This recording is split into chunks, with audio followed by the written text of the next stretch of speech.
배가 바다에 표류한 지 2달이 지났습니다. 해외에서 얻은 물건을 싣고 대양을 건너 고국으로 돌아가던 중 길을 잃고만 것이었습니다. 해와 별의 위치로 보아 이곳이 적도 북단이라는 사실만 추측할 수 있을 뿐 하늘과 바다가 끝없이 펼쳐진 망망대해의 한결같은 풍경은 마치 벽이 없는 미로와도 같았습니다. 싣고 왔던 식량도 바닥을 드러내기 시작했고 선원들 사이에서 절망이 전염병처럼 번지던 어느 날 밤 갑판에서 보초를 서던 선원 하나가 저 멀리 바다 위를 떠다니는 배를 발견했습니다.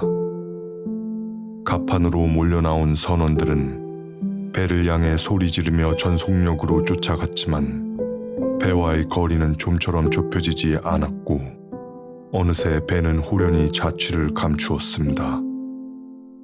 아침이 되어 날이 밝자 선장과 선원 몇이 사라진 걸 깨달은 선원들이 배 안을 뒤져도 그들의 실종에 대한 단서는 나오지 않았습니다. 그날 밤 선원들은 밤하늘과 맞닿은 수평선 위로 전날보다 가까운 거리에서 떠다니는 배를 다시 목격하게 되었습니다. 선원들은 곧바로 배를 추격하기 시작했지만 여전히 배와의 거리는 좁혀지지 않았고 또다시 배는 호련 자취를 감추고 말았습니다. 그리고 아침이 되어 선원들은 동료 몇이 사라진 걸 알게 되었습니다. 유령선이다. 저승에서 우리를 데리러 온 것이 틀림없어. 이건 저주야. 누군가 공포에 억눌린 목소리로 말했습니다. 2번의 추격과 선원들의 실종 이후 선원들은 밤이 되면 갑판 아래로 내려가 아침이 올 때까지 기다렸습니다. 하지만 비록 유령선의 시야에서 벗어났다 하더라도 선원들은 밤마다 점점 가까워지는 유령선의 존재를 뚜렷이 느낄 수 있었고 실종되는 선원들의 수도 날마다 늘어났습니다. 결국 그 많던 선원들은 사라지고 부선장을 포함해 선원 5만이 남았습니다. 해가 지자 갑판 아래의 선실에 한데 모여 빨리 아침이 오기를 기다리던 부선장과 선원들. 갑판으로 이어지는 문틈 사이로 희뿌연 안개가 스며들자 선원들은 유령선이 아주 가까이 다가왔다는 사실을 직감할 수 있었습니다. 그때 잔잔하게 물결치는 파도 소리 가운데 부선장과 선원들을 부르는 공허한 목소리. 발작적인 두려움에 사로잡힌 선원들은 서로 부둥켜 안고 두려움에 떨었습니다.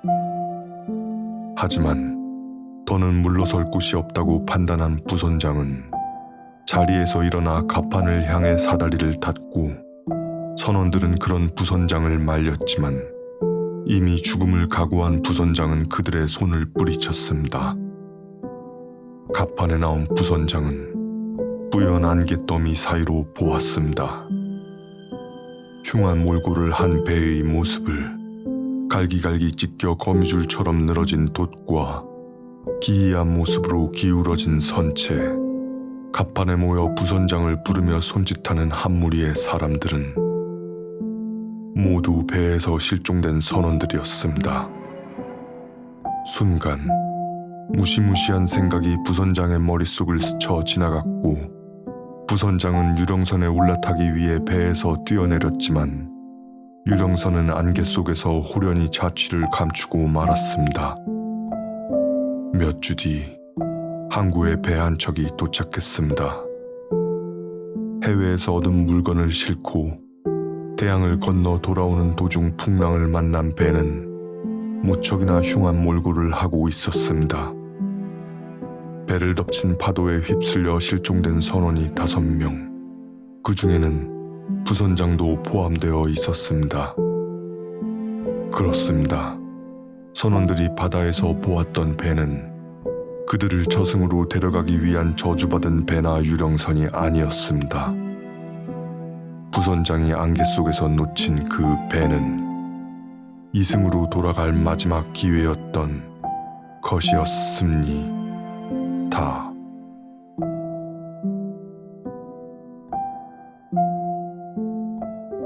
안녕하세요, 바젤입니다. 유령선은 판타지나 호러 장르의 단골 소재인 건 모두 아실 겁니다.